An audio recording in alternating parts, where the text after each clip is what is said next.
sene var. Zaten burada kalan en yeni bir aileyiz. Alt katlarda var ama ulaşılmıyor.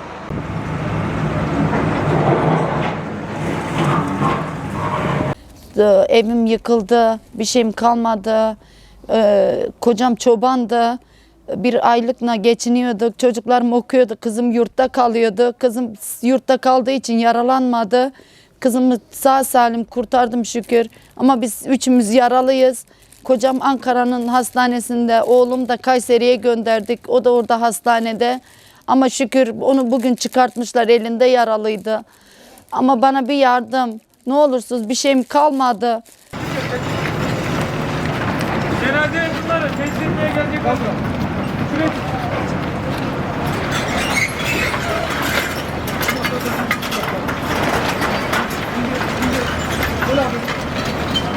Herkesin dışarıda geliri var ama benim gelirim bile yok. İster sorabilirsiniz. Yeşil kartlı bir insanım.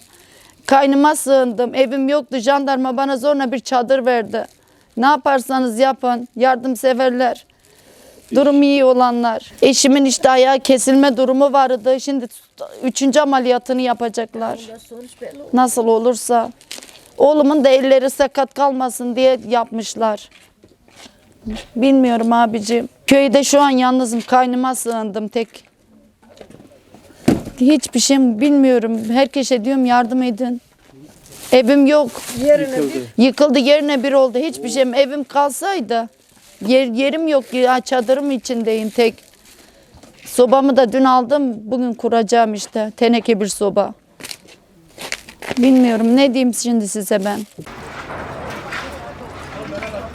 Abi kalkma kalkma.